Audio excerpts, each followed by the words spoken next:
Halo pemirsa, apa kabar Anda hari ini? Kembali lagi bersama saya Isakan dalam program Suara Jakarta.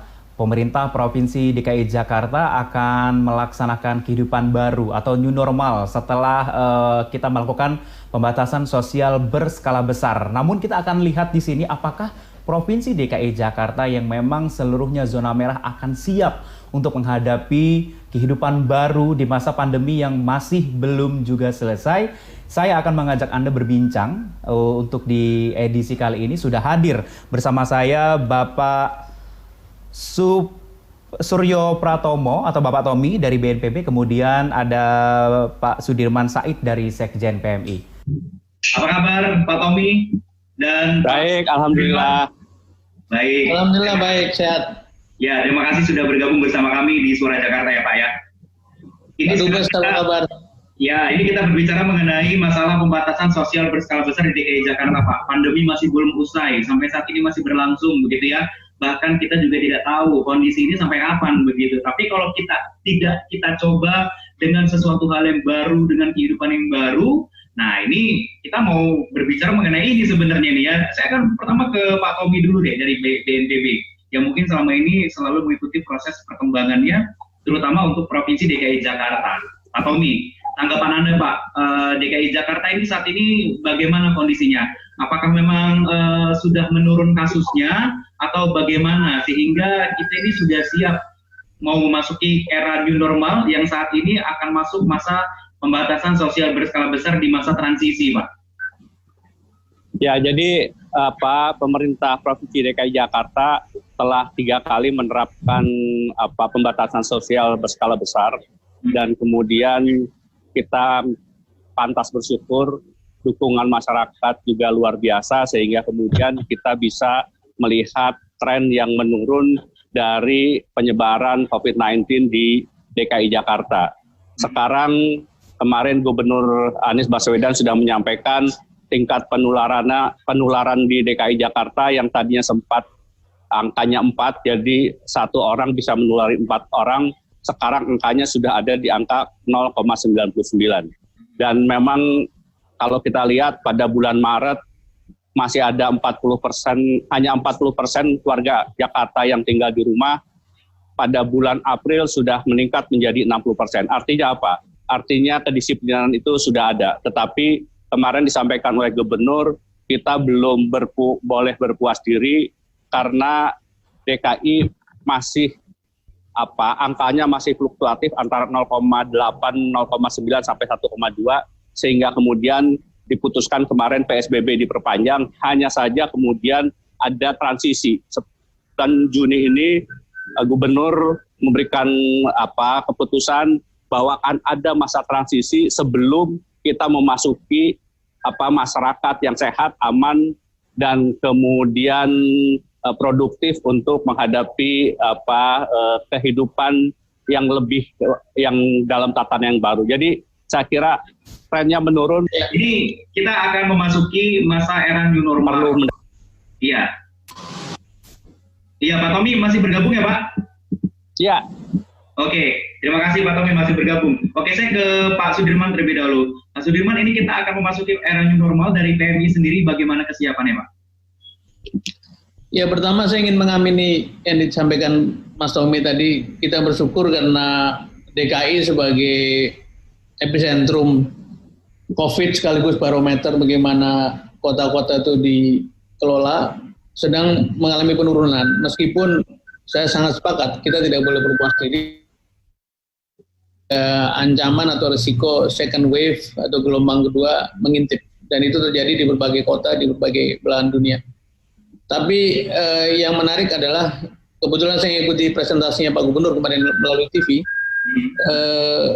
Gubernur bisa memberikan satu data sampai ke level RW, dan akhirnya muncul kebijakan yang baik bahwa ini adalah masa transisi dan pengetatannya dilakukan pada level RW. RW-RW yang masih merah statusnya dilakukan pengetatan, tapi sementara yang lain boleh mulai dilonggarkan dengan protokol yang ketat. Jadi kami dari PMI tentu saja sejak awal mendampingi masyarakat, membantu pemerintah untuk terus-menerus melakukan dua hal. Nomor satu, kampanye kesehatan, mengingatkan masyarakat untuk hidup bersih, cuci tangan, jaga jarak, pakai masker, membagi masker.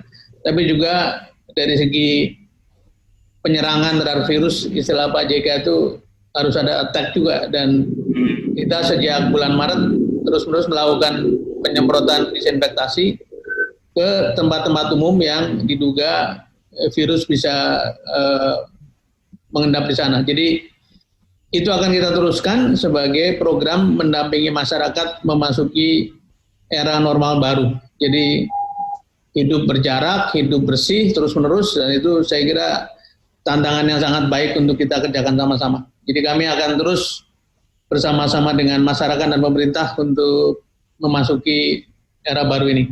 Pak Sudirman, tadi kan sudah dikatakan PMI akan siap begitu dalam menghidupi era new normal ini, maksud saya begitu ya. Kemudian bagaimana untuk alat-alat pelindung diri, kemudian masker dan sebagainya, apakah ini ketersediaannya semakin banyak begitu Pak? Mengingat kemarin mungkin banyak yang berdiam diri di rumah begitu kan, sekarang sudah memasuki masa transisi, sudah mulai nih yang sudah bosan di rumah ataupun sudah mulai beraktivitas, otomatis akan banyak alat-alat yang harus digunakan begitu ya untuk memprotek diri sendiri. Dari sisi supply sih rasanya tidak ada masalah, karena sejak beberapa bulan ini kan terjadi konversi kapasitas ya, yang pabrik konveksi, usaha kecil, usaha menengah, bahkan pabrik besar itu memproduksi masker, memproduksi APD. Jadi rasanya tidak ada masalah, dan nanti Mas Tommy bisa memberikan keterangan karena beliau pasti monitor secara nasional. PMI juga tidak mengalami kesulitan, bahkan sampai sekarang masih banyak yang menyumbang. Dan kalau bicara APD kan ada dua, APD untuk kesehatan yang speknya tentu lebih tinggi, itu kita langsung salurkan pada rumah sakit. Dan yang kedua APD untuk kerja-kerja operasi kemanusiaan seperti yang dipakai oleh relawan PMI itu juga kita tidak ada kesulitan. Dan insya Allah ini akan menjadi skill baru yang akan terus kita tularkan untuk menjaga tadi penyemprotan disinfektan itu kan harus dilakukan terus-menerus secara reguler. Nah kami bersepakat dengan BNPB kemarin untuk mensupport daerah-daerah yang masih provinsi yang masih merah, termasuk Jawa Timur, Kalsel, dan juga Sulawesi Selatan. Jadi dari segi alat kerja, insya Allah nggak ada masalah, tinggal stamina dari para relawan, dan karena itu kami didukung oleh TNI, oleh Polri, oleh organisasi kemasyarakatan untuk bersama-sama menjalankan operasi ini. Pak Tommy, ada tanggapannya Pak Tommy terkait dengan alat pelindung diri Pak yang disampaikan Pak Sudirman tadi Pak, monggo Pak. Jadi memang berkah dari kondisi yang kita hadapi sekarang ini adalah munculnya kreativitas dari anak-anak negeri untuk meningkatkan produksi. Sekarang sudah ada 9 inovasi yang dilakukan, mulai dari ventilator, respirator, bahkan robotik. Tadi yang disampaikan oleh Pak Sudirman Said menurut saya benar sekali. Jadi misalnya seperti PT Stritek itu sudah mendapatkan ISO 16604 kelas 3. Ya, WHO menetapkan minimal itu ISO 16004 kelas 2. Indonesia naik ke kelas 3 dan produksinya itu bisa sampai 500.000 per bulan. Jadi APD, sekali lagi kalau APD tidak menjadi masalah. Kemudian mengenai masker juga kita lihat sekarang industri-industri rumahan sudah membuat masker dari kain. Sekali lagi yang dikatakan oleh Gubernur kemarin 2,5 bulan yang sudah kita lalui, pengorbanan yang setelah kita kerjakan selama ini akan sia-sia kalau kemudian perilaku kita tidak berubah. 4 sehat 5 sempurna. Pakai masker, jaga jarak, cuci tangan dengan sabun dan air mengalir, istirahat yang cukup, olahraga, makan makanan bergizi. Itu sesuatu yang sekarang harus menjadi kebiasaan baru kita, dan kemudian di gugus tugas sendiri berupaya untuk menggunakan istilah new normal supaya kemudian tidak terlalu abstrak dan masyarakat menjadi bingung. Kita mengatakannya masyarakat produktif dan aman COVID-19. Ya, jangan disia-siakan pekerjaan dari BNPB, kemudian PMI yang sudah sangat maksimal begitu untuk menekan angka masyarakat keseluruhan. Betul ya. Dan kita juga harus adanya peran serta dari masyarakat sendiri untuk bisa membantu pemerintah dalam menanggulangi COVID-19 ini, begitu ya Bapak-Bapak ya. Nanti kita akan kembali melanjutkan perbincangan kita usai jeda pariwara yang satu ini. Tetap bersama kami di program Suara Jakarta.